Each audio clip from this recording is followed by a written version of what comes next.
कोल्हापूरच्या सिद्धार्थनगरमधील दगडफेक प्रकरणी लक्ष्मीपुरी पोलिसांनी दोन्ही गटातील सुमारे 400 जणांवर दंगलीचा गुन्हा दाखल केलाय।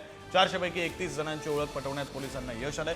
दरम्यान पोलिसांनी दोन्ही गटातील प्रमुखांना बोलवून बैठक घेतल्यानंतर तणाव आता कमी झालेला आहे। जमावबंदीच्या आदेशाचं उल्लंघन करून सार्वजनिक ठिकाणी दगडफेक करणं, मालमत्तांचं नुकसान करणं, शस्त्र नाचवून दहशत माजवणं, पोलिसांच्या आदेशाचं उल्लंघन करणं या सगळ्या गुन्ह्यांखाली त्यांच्यावर कारवाई करण्यात येते। गुन्हे त्यांच्यावर दाखल झाले।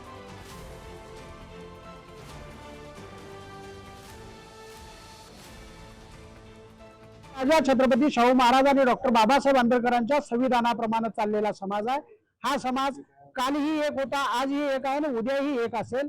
यापुढे या वादाचा कुठलाही प्रसाद उमटणार नाही आणि दोन्ही समाजामध्ये वाद राहणार नाही। तो वाद संपलेला आहे आणि आता याबाबत सोशल मीडिया किंवा प्रेस नोट मधून कोणत्याही प्रकारचा वाद निर्माण होईल अशा पद्धतीचं कोणीही वर्तन करू नये किंवा वक्तव्य करू नये अशा पद्धतीचं दोन्ही समाजाच्या नेते मंडळींच्यामध्ये ठरलेलं आहे।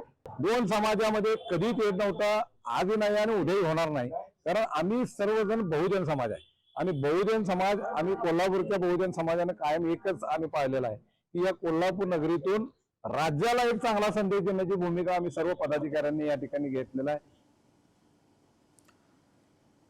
प्रतिनिधी शेखर पाटलांकडून या संदर्भातले अधिकचे तपशील घेऊया। शेखर। देवेंद्र फडणवीस यांनी सुद्धा कडक कारवाईच्या सूचना पोलिसांना दिल्या होत्या आणि त्या संदर्भातच पोलिसांनी ही कारवाई आता केलेली आहे। जवळपास दोन्ही बाजूच्या 400 लोकांवरती गुन्हा दाखल करण्यात आलेला आहे। त्यापैकी 31 जणांची ओळख पटलेली आहे। मात्र जो राडा झाला त्या राड्यानंतर पोलिसांनी दोन्ही बाजूच्या नेत्यांना आणि दोन्ही बाजूच्या काही पदाधिकाऱ्यांना बोलवून सलोखा बैठक आयोजित केली आणि या बैठकीनंतर अशा पद्धतीच्या घटना येणाऱ्या काळामध्ये घडू नयेत। नुकताच आता गणेशोत्सव देखील आहे आणि या सगळ्या पार्श्वभूमीवरती एक बैठक घेतली आणि त्यानंतर आता हे वातावरण निवळलेलं आहे। त्यामुळं निश्चितच असल्या घटना ज्या घडल्यानंतर अशा मोठ्या प्रमाणात कारवाई होतात। त्यामुळं अशा घटना घडत असताना अशा घटनेच्या वेळी आपण त्या ठिकाणी उपलब्ध होऊन असे दगड हातात घेऊ नये असंच आव्हान जे आहे ते पोलीस प्रशासन आणि अनेक नेत्यांकडून केलं जाते। बरं, धन्यवाद शेखर या तपशिलांसाठी।